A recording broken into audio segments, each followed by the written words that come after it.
Hey, good afternoon. It's Ronaldo Mesa with the Real Man, Real Leaders podcasts.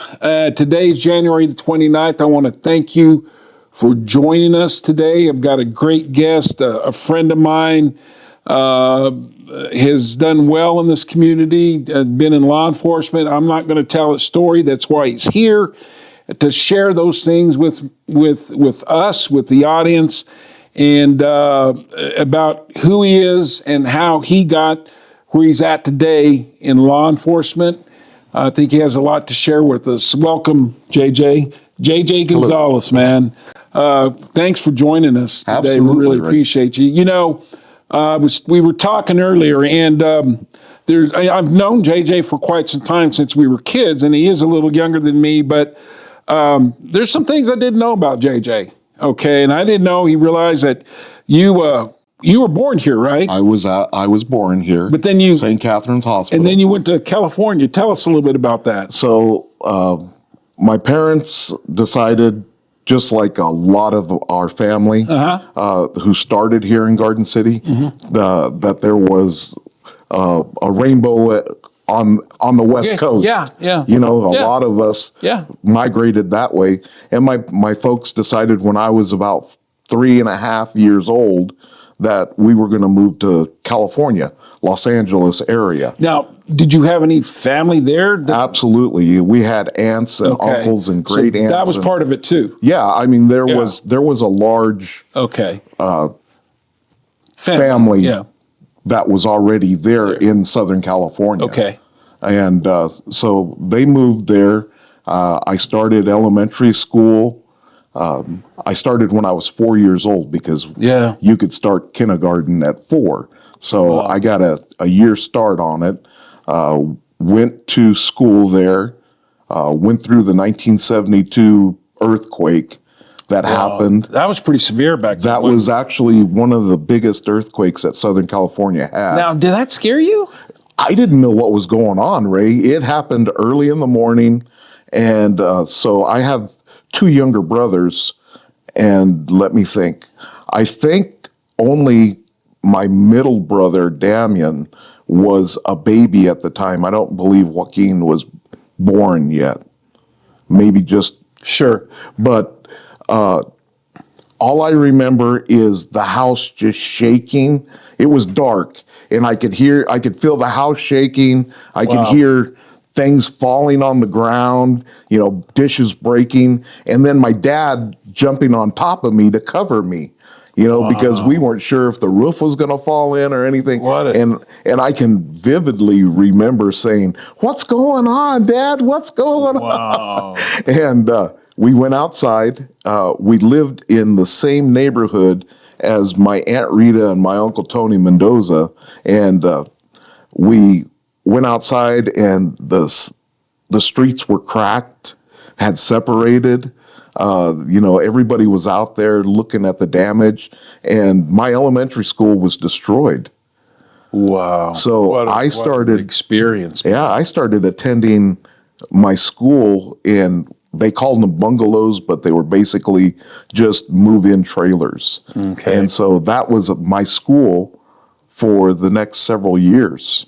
Wow. What an experience, man. Yeah, it was, I can say that I lived through it, and I have that recollection of it. So it was kind of cool. So how long were you in California then? We were there until I was in the 5th grade. We came back. Okay. My mom got homesick, and Pop said, "All right, we'll go back home." And so we came back to Garden City, and I started the 5th grade at Buffalo Jones. And quite a few of us. Of course, I lived on that side, west side. Yep. As well, and all of us attended Buffalo Jones, and it's still there today, man. Yeah, absolutely. And then went through 5th and 6th grade there. Started Abe Hubert, just like everybody else.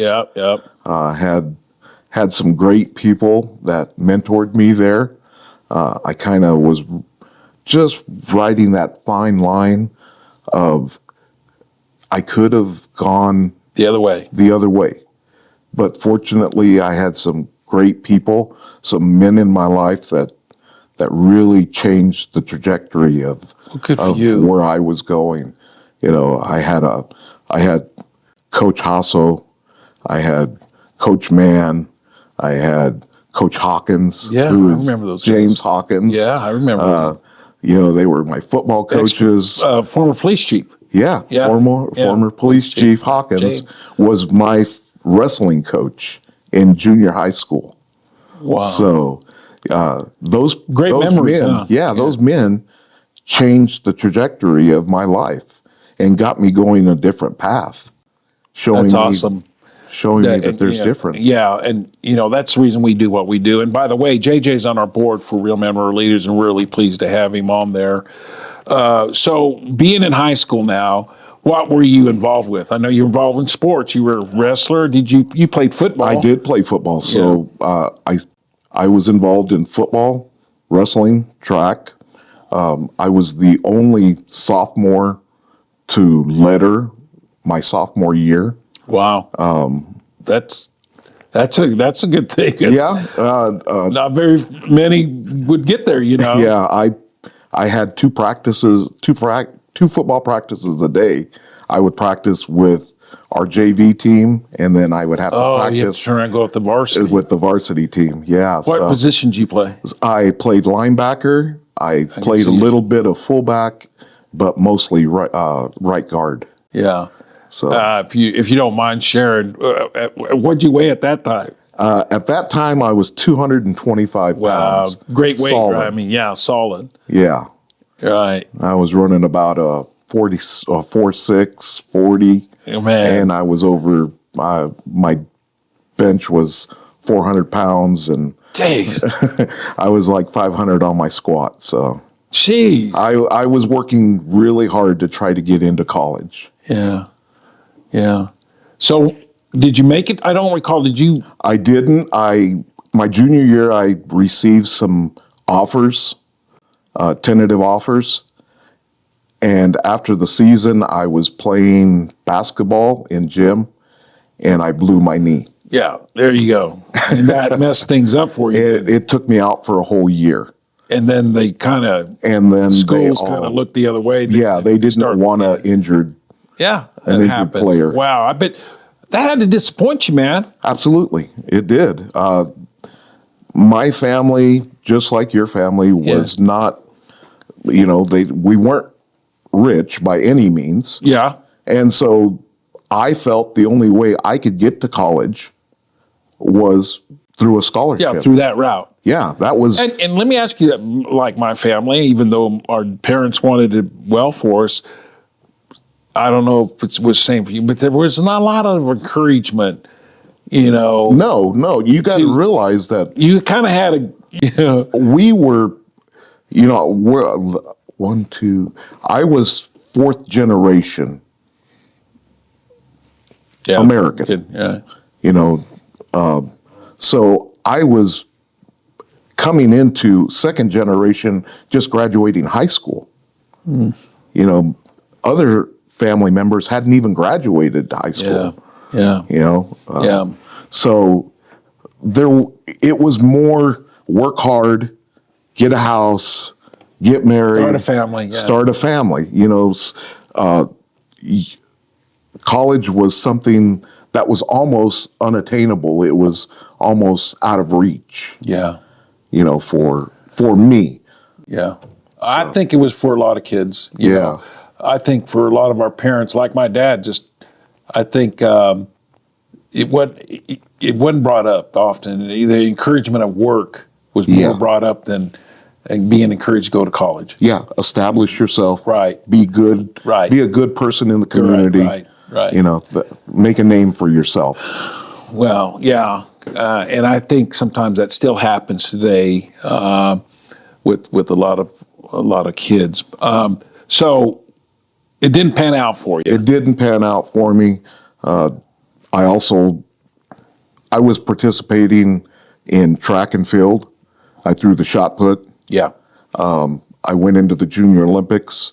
The year prior to that, I was ranked 6th in the nation. See, I didn't know that, or I forgot about it. Yeah. That's awesome. Yeah, so I went to the nationals. I ended up choking. Why is that? What happened that you choked? Because something had to, either mentally or physically, or not physically. It was all mental. So I get there, and it's in Lincoln, Nebraska. You have people from all over the United States. Yeah. You know, Hawaii, Alaska, and everywhere in the continental. You know, they're there competing. And there were television cameras, there were newspapers. That was a big deal. It was huge. It was national. It was a big deal, right. And you're a kid from Garden City, Kansas. Now, were you the only one there from GC, or was there? There was one other person, and she threw the javelin and the discus. Okay. Nancy Wassinger was her name. I remember Nancy. Yeah. So her and I went to nationals and competed. Wow. How amazing. And in warm-ups, I was out throwing everybody. And I actually outthrew everybody, but I was so nervous that I kept scratching, fouling out. So in order to make it into the finals, I stood at the front of the ring and I threw the shot put without form. I just threw it. And I threw it far enough to get me into the finals. And I continued to scratch out in the finals. Man. So just by standing at the front of the ring, I placed 6th in the nation. So can you imagine? I would have if been. You didn't choke. I would have outthrown everybody. Wow! You know, what a story! I didn't know that. Yeah. I bet you a lot of people out there don't know that. No, there's probably not. But you're a quiet guy. You're pretty modest. You know. So I had some ups and downs that I had to recover from. You know, I lost my opportunity to be the best in the nation. I lost the opportunity to go to college. Yeah. And so my pop, when I got done with school, he told me, you have 2 options. You can go into the military or you can go to work. And I chose to go to work. I noticed that. I didn't know that you'd work at the packing house, right? Yes, sir. 17 years. 17 years. I see again, JJ. I didn't realize that. I started, so my Uncle Ted actually got me the job. Yeah. And we got into material handling. Mm-hmm. And it was all physical. There was no mechanical, like it is today. There's no machinery. Yeah. It was all physical labor. And you were built for it. I was built for it. I was absolutely built for it. But it's hard on you after you stay there a long time, man. And, I started throwing boxes. And then over time, I started lugging beef. Lugging beef with Zeke Ledesma, all those guys. And Lino. Yes. Yeah. My cousin. Yep. And all those guys. Wow. And here I am, a 19-year-old kid working with all these guys. Older guys, yeah. And about a year and a half into it, I was able to work into a supervisor's position. And I was supervising men at 21 years old. Really? Yeah. I probably didn't take that too well, did they? Or were they? It was a different time, Ronaldo. The packing house back then was like the wild, wild west. So it wasn't what you knew, it's what you could do. And so you had to prove yourself.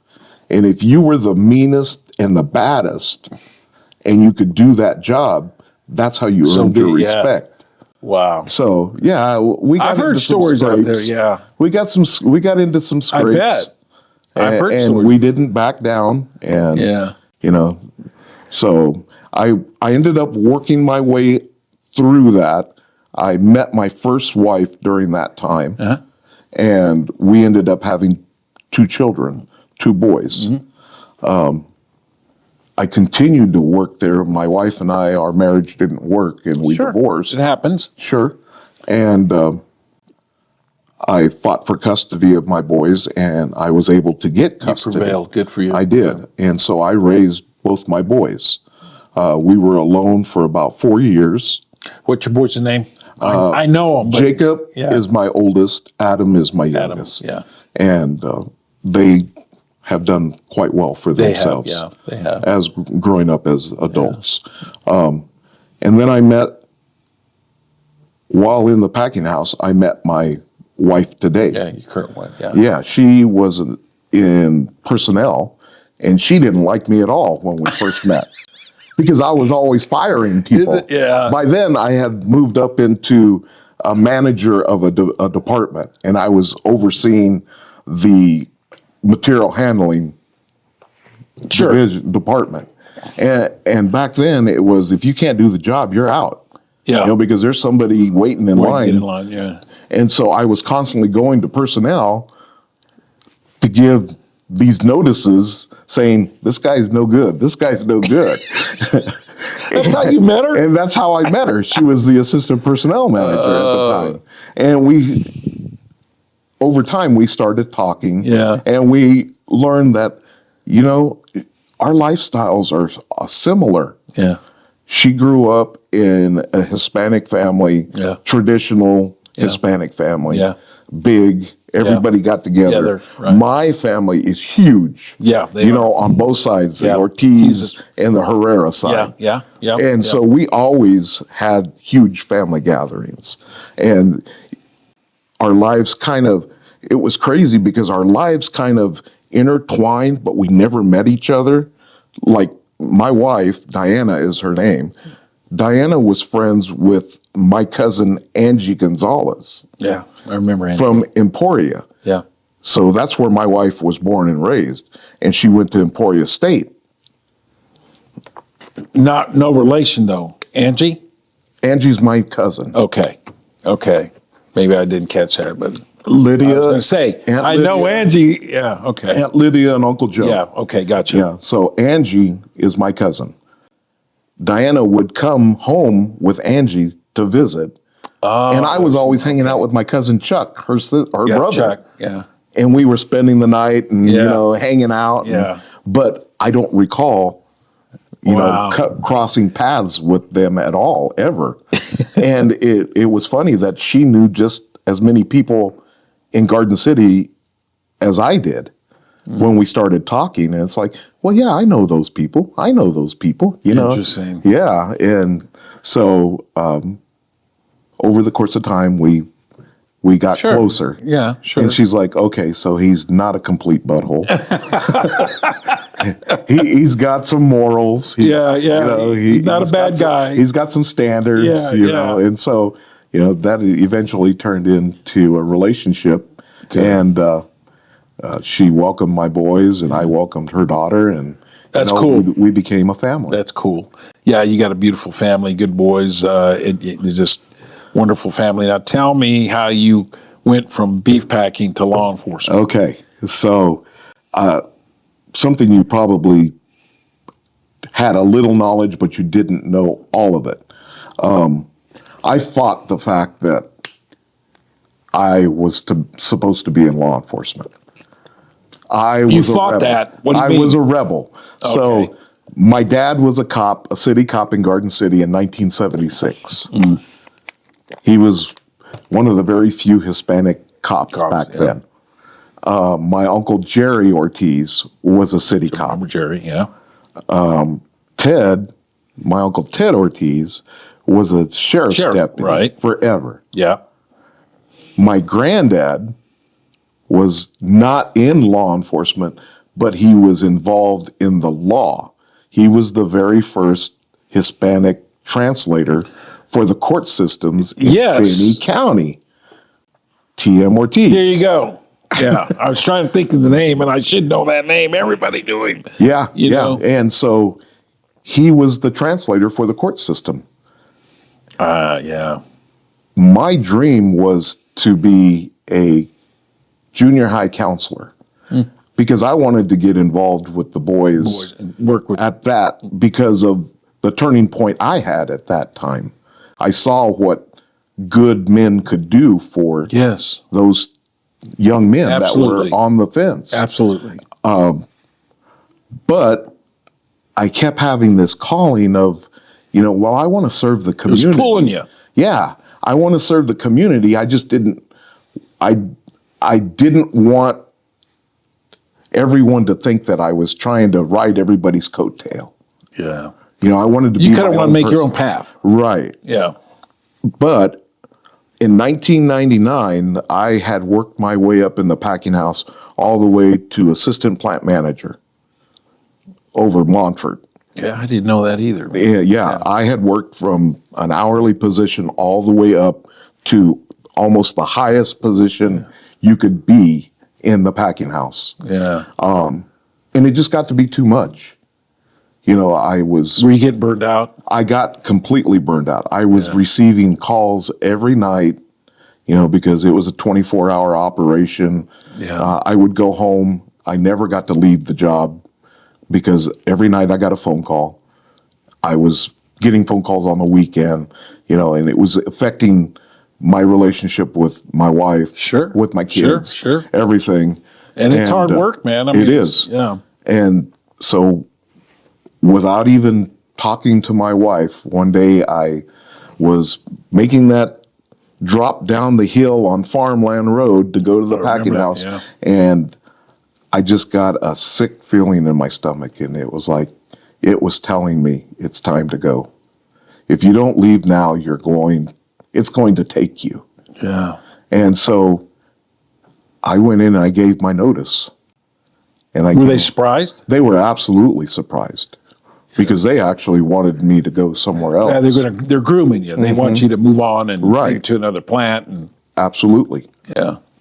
And that wasn't your desire. That wasn't my desire anymore. Right. So I went home and I told my wife, and she's like, "Okay, we're going to get through this, but you're going to have to do something."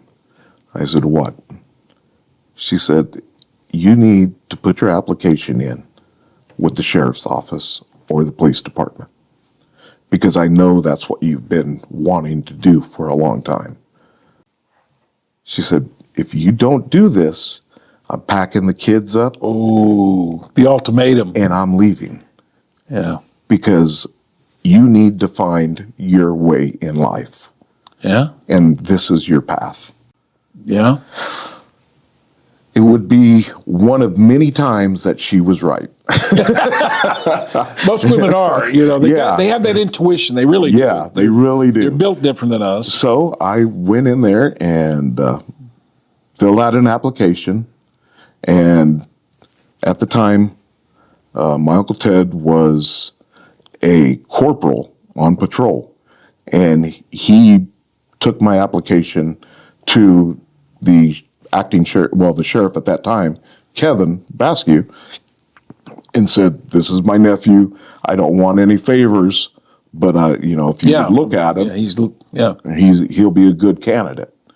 And so I got hired. It was probably 8 months from the time I put my application in until I was vetted all the way through the process. So it took a while. It does take a while for the background check and everything to go through so that you can be cleared. And I started in the jail like everybody else. I was a corrections officer. And I worked up there for about 6 months. And I learned the system. I learned, how to do things. And after about 6 months, there were 2 positions that opened up for patrol. And I had the opportunity to submit a letter for patrol. And that was my goal. I didn't want to be up in the jail being a corrections officer. I wanted to be on the street, involved in the community with my hand on the pulse of the community. And so I submitted my letter of interest. At the same time, I had my jail administrator asking me to stick around because he wanted me to be a corporal up there. And I had to tell him, I appreciate everything you've done, but this is what I want to do. Wow. And so I interviewed. I thought I completely blew the interview because I thought I babbled like. I bet you were nervous. I was absolutely nervous because this was it. This was what I thought was going to be the absolute for my career, was to be a patrol officer. For me, it was quite an accomplishment. And so I walked out of there, and the guy that I interviewed with, I had gone to school with since elementary school. So he knew you. Yeah, Dave Widows was Dave. the gentleman's name. And we walked out of there, and I told Dave, I said, I blew that out my butt. That I'm not going to get selected. And, we went about our way, and that evening I got a phone call, and they said, you're selected. Oh, man, you were jumping up and down. I was. Jumping up for joy, man. I was ecstatic. So was your wife, I bet. She was. And I wished my granddad was alive to see it. Yeah. Because he played such a huge part in my upbringing. Yeah. And he was a good man. He was a very, very good man. Yeah. So was your grandmother. My grandmother did get to see me. Yeah. As a law enforcement officer. And so my career started at that point. That's when it really started. What year was that, JJ? That was in 2001. Okay. I was on patrol. I went through the academy. It was a whole 9 weeks that you go through this academy, and then you come back and they give you your maps and your statute book and say, there you go.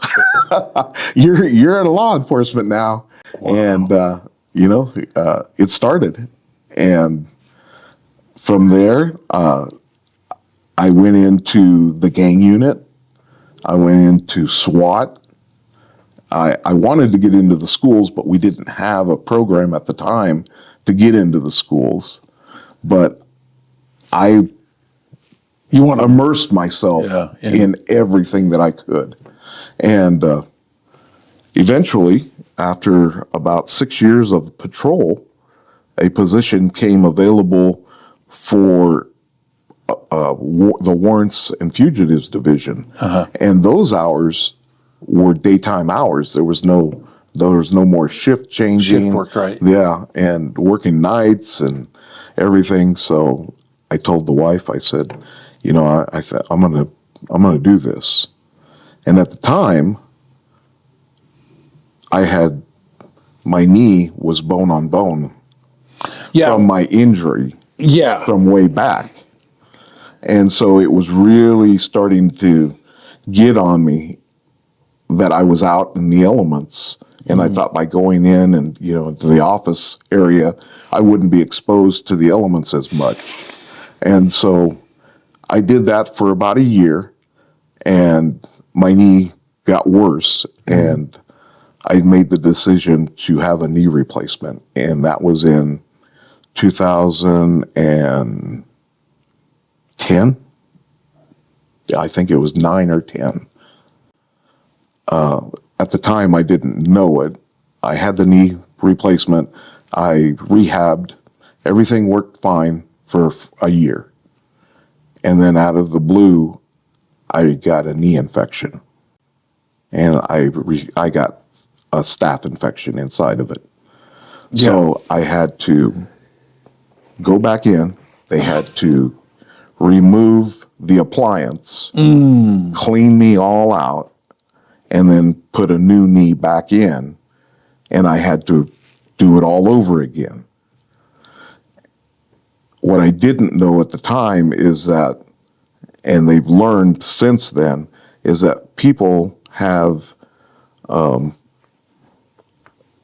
their body makeup will not allow a foreign object in it. It wants to reject it, doesn't it? It wants to reject it. Yeah.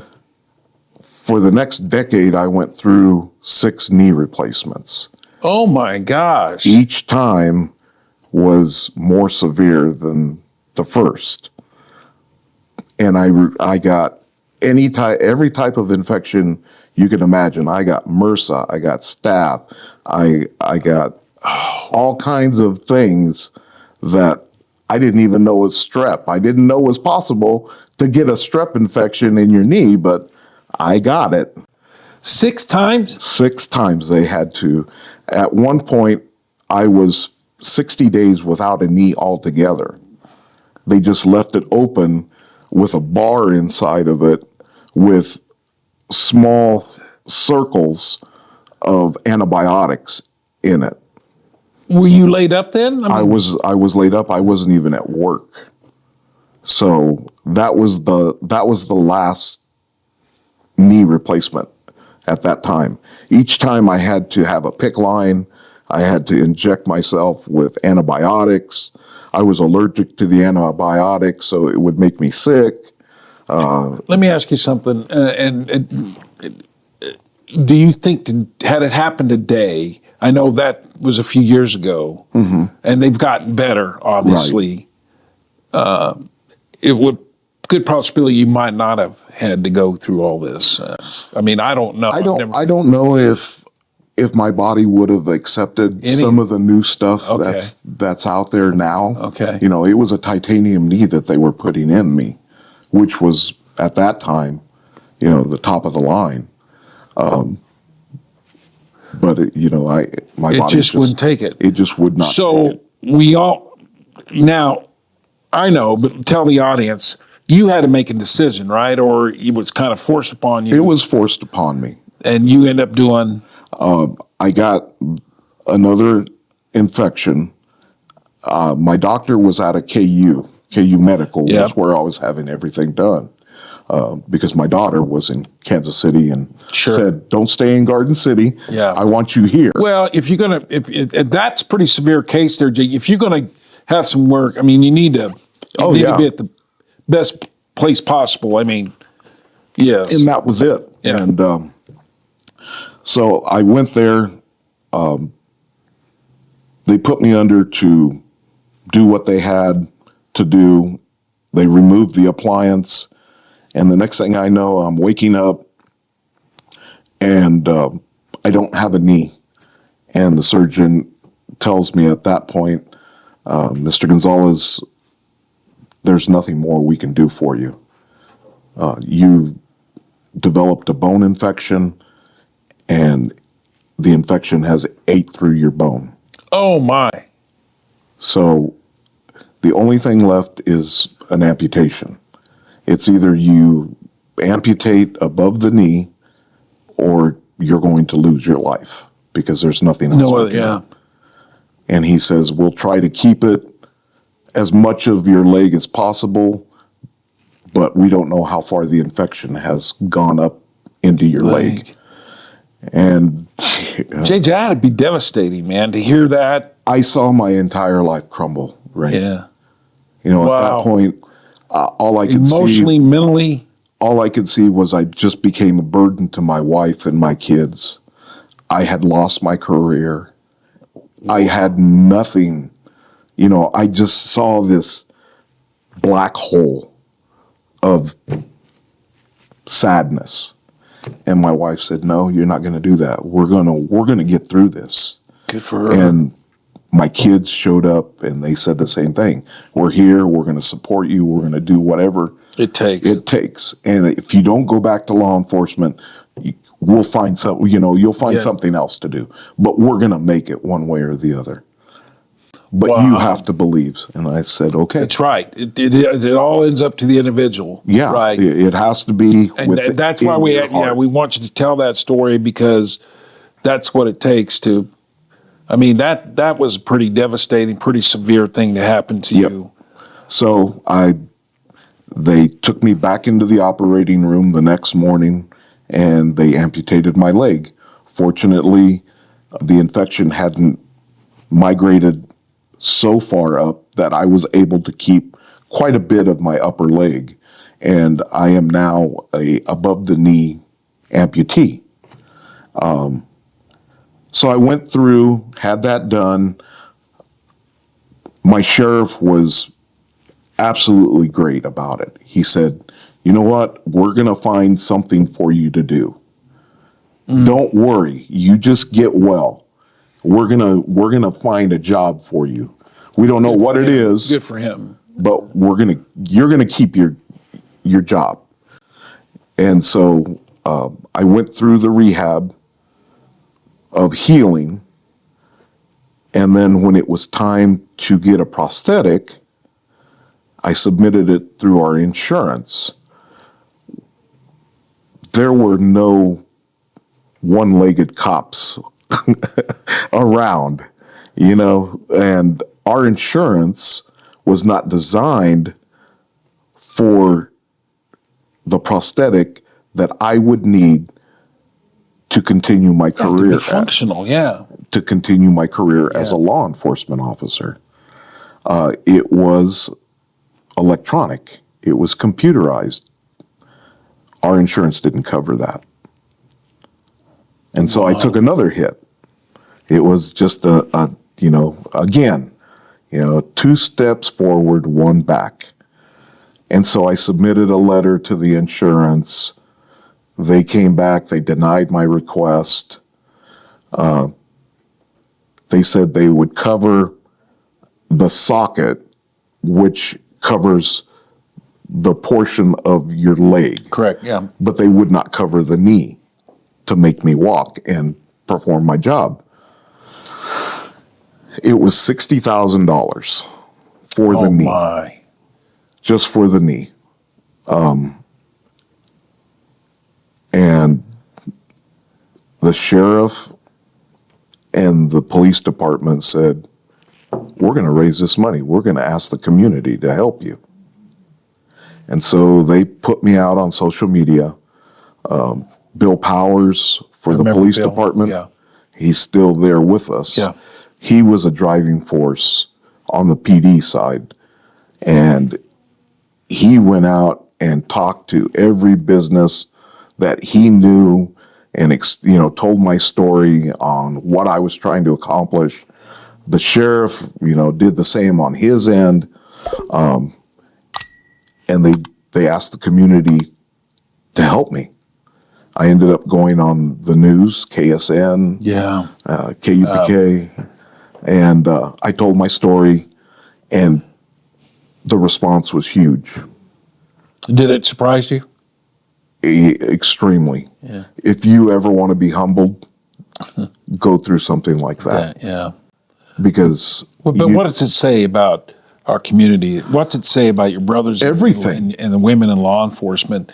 That's how things, I think, should be. in an ideal world, that's exactly what happened to me. Yeah. You hear about your brothers and sisters of, the first responders world. Right. You don't know until you go through something like this. That, yeah. And then you see how tight-knit the brotherhood is, Wow. The community, hearing my story, being a person of Garden City, born and practically raised here, Right. was just fantastic. And I don't even know if it was a week and we raised $60,000 and I was able to get that knee. Oh, how amazing. And so I went back to Kansas City. I had the knee. We went through a boot camp, a 1-week boot camp where I learned to walk on it, to walk on my leg. And then from there, it was up to me to navigate through life on how this was going to work. It was probably within a month, I was on my own, doing my own thing. And I started showing, working towards showing the sheriff and everyone involved that I was capable of going back to patrol and finishing out my job, doing what I was doing. At the time, I was a sergeant in the warrants division. And so I was walking inmates back and forth to the courthouse, going to pick up people all over the country and transporting them back and forth. I needed to be capable of doing those things. And so I did. And how many, first of all, let me back up. Obviously, you had to be depressed through this time at some point. I mean, Your family came, your law enforcement colleagues rallied, but I'm sure you still dealt with you dealt with a little bit of doubt. I dealt with a lot of bit of doubt, Rolando. Yeah. And at some point, you just had to say, "Hey, I got to Suck it up, Buttercup." Right. And as a result, now look, that's devastating, but you didn't stay there. You could have stayed there. Absolutely, I could have. You could have wallowed in your pity, and I could have crumbled right there and said, "The heck with it," and been in a wheelchair. And then everybody wait on you. Instead, you continue to serve people. Right. That's an amazing story. The drive to continue to give back to my community after what they did for me. Yeah. And to always be there for my fellow first responders after that was just a driving force for me to get back out there and do that. And if anybody ever needed my help, to help them in any way I could. And so I did that. I got back into the job, and I was very fortunate. And I am right now, well, I'll get into that in just a little bit. So I ended up working and being a certified officer with a prosthetic, and I stayed with the sheriff's office for 24 years. Yeah. And at one point, I needed a change. Yeah. I just needed something There's nothing wrong different. with that. No. It's still law enforcement. Because you pivoted here. Right. A year ago, I pivoted, and I went from the sheriff's office to the police department. Yeah. So I had to prove to everybody that I could go back out on to patrol and do my job, because there are no warrants division or non-street positions. I had to start on patrol, and I had to learn the ways of the Garden City Police Department. Yeah. So now I'm back out on the street. I am at this time the only above-the-knee certified law enforcement officer in the state of Kansas. Really? Yes. There are below-the-knee amputees that are law enforcement. But this is But I am the only one out there on the street doing it with an above-the-knee. Wow. So, I thank God that, He put me in this position. Yeah. Because when I was depressed, that's when I turned to Him and said, "What do I do?" Yeah. And He told me. That's all right.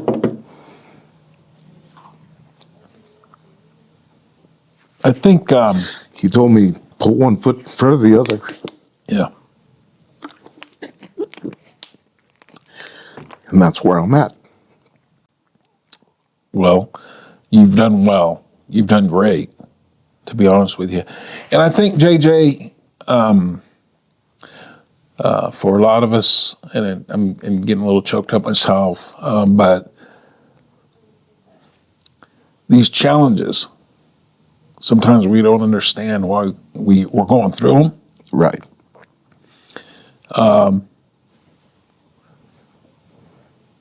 There's a reason. Right. Haven't figured it out yet. Yeah. But I keep putting one foot in front of the other to find out. Right. There's a reason things happen to us, and sometimes we think it's there to harm us, when actually it's really, I think, sometimes the opposite. It is absolutely the opposite. Yeah, it makes you grow. He's not going to do God is not going to do anything to hurt you. Yeah, I agree. He is only going to make His best soldiers the strongest. Right.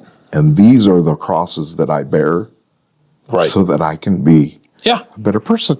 Yeah. Yeah. And again, I think sometimes I haven't shared a lot, but I went through heart surgery years ago, and I think you might know that. A lot of people may not know. So I get it. Right. I get it because your mortality, I mean, it starts, man, am I going to be around to see my kids grow, get married? Am I going to be able to see my grandkids, you know? Right. You start thinking that. And really, you can't stay there. You got to put one foot in front of the other and keep going. Yes. Despite the hits that we all take. I mean, nobody's immune to. Absolutely. I think every family has to deal, especially with cancer now. Cancer's so prevalent. Yes. And I think it impacts almost every family. Yes. At some point or another. I lost the man that I told you that I interviewed with. Like I said, we went to grade school together. We went to junior Widows, high. Yeah. Officer Widows. Officer Widows. Yeah. We went all the way through school together. Our lives separated a little bit, you know, after high school. And then we got back together at the sheriff's office. We went through the academy together. We went to patrol together.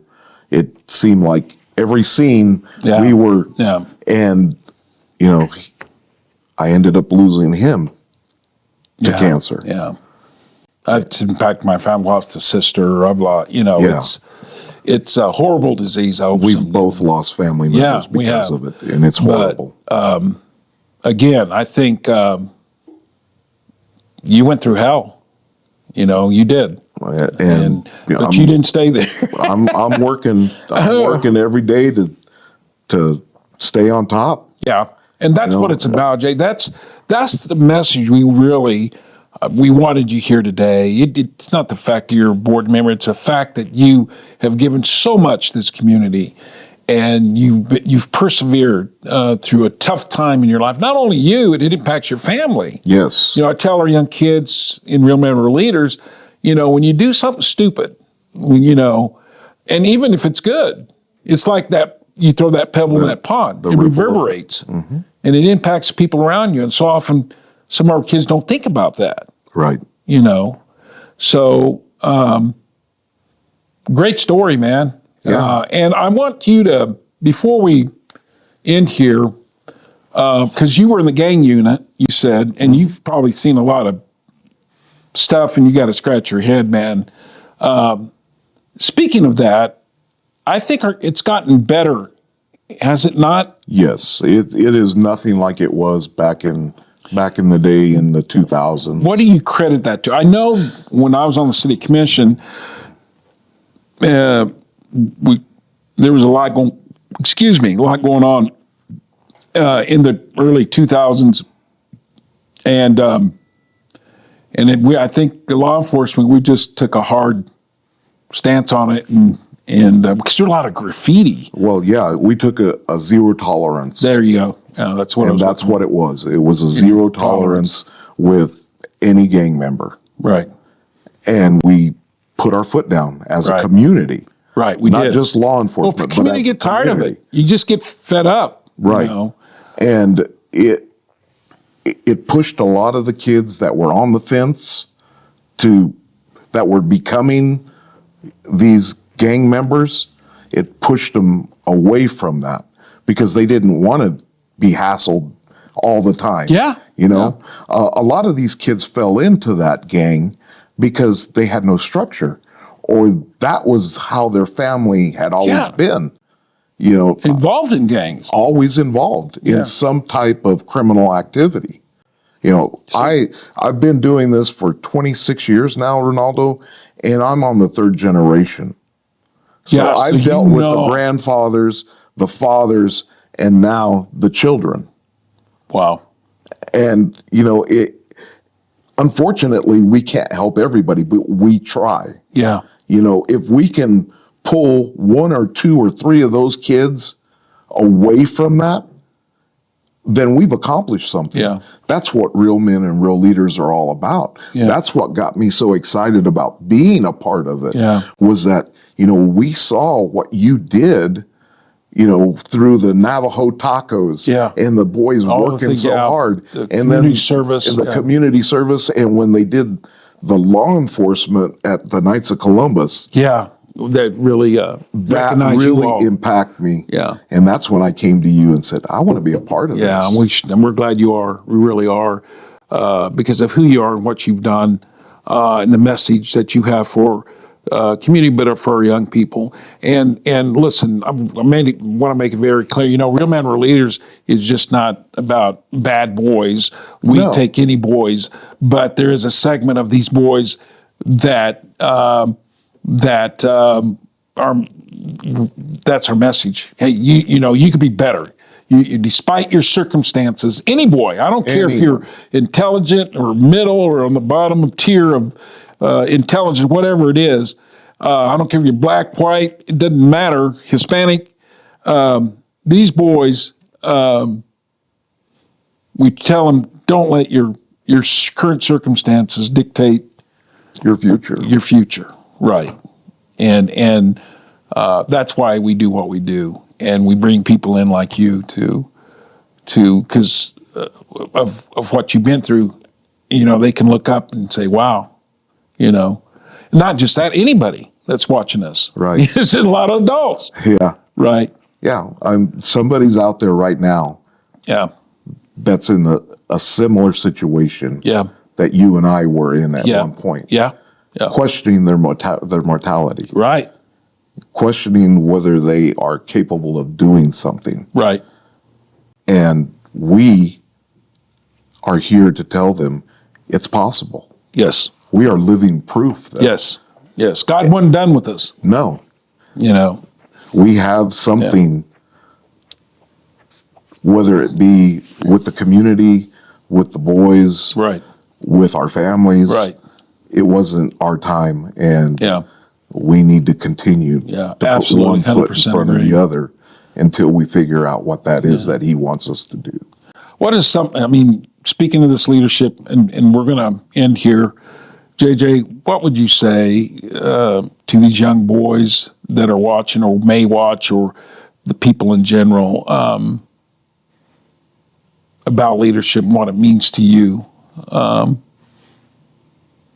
Obviously, you have exhibited leadership in your own way, in your family, in law enforcement, in athletics, with the shot put and so forth. But what message would you say, especially for men today, about leadership or what's lacking, or is there a message that you might? Leadership isn't something that is given to you. Yeah. Leadership comes from within your soul. Yeah. Well put. And you have to learn to nurture that. It comes from family. Mm-hmm. It comes from friends. It comes from mentors that cultivate that from inside you. Right. And drives you to be a leader. Yeah. Because people see potential. They did you, they did me. I'm sure that Edgar, they see potential. Absolutely. And so that is, I think, the biggest thing that I can tell these kids is that we aren't all born leaders. No, not at all. We can become leaders. Right. We have to be open-minded and have an open heart to allow us to receive what people are giving us to become those good people. And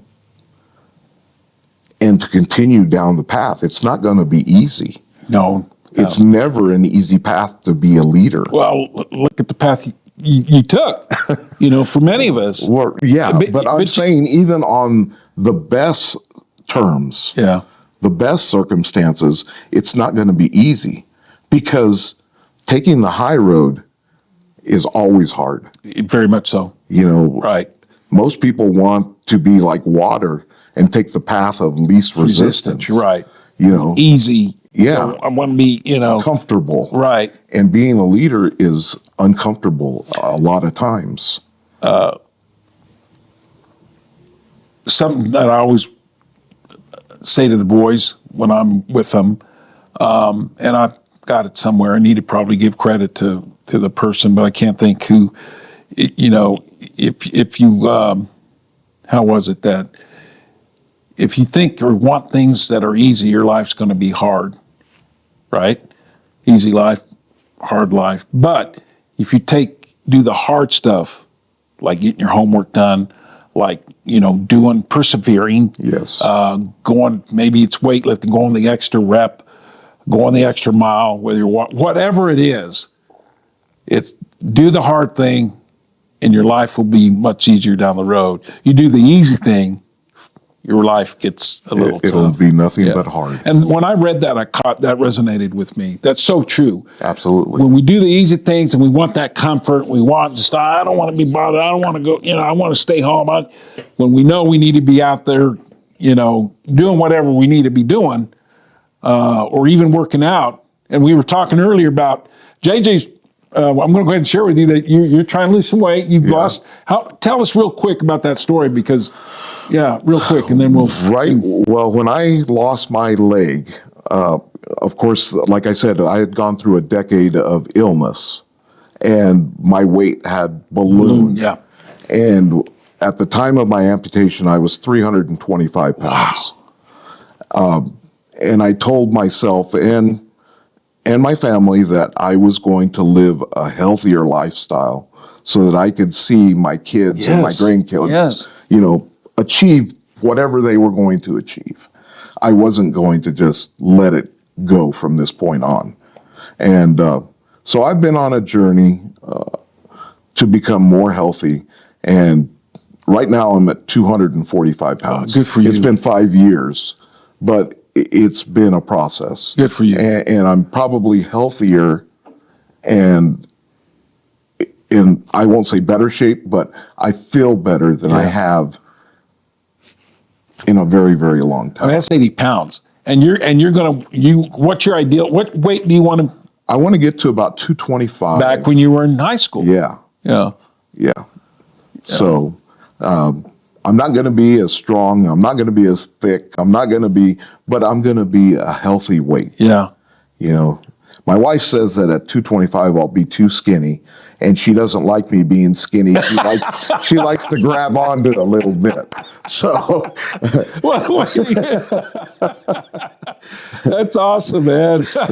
Well, I really enjoyed this podcast, JJ. I really enjoyed sharing my story. Yeah, and maybe we'll have you back on at some point, but we really thank you for what you do, what you've gone through, tough, but you persevered, and what you're doing for our community, even to this day. We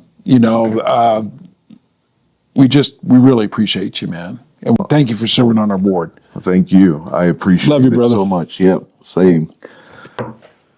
Hey, thank you for joining our podcast today. I know it was lengthy, but it was wonderful. Great story with JJ here. And we ask that you continue to join our podcast. And hopefully we're going to have another one next week if everything works out. But hey, God bless you. Thank you for joining us. We'll see you next time.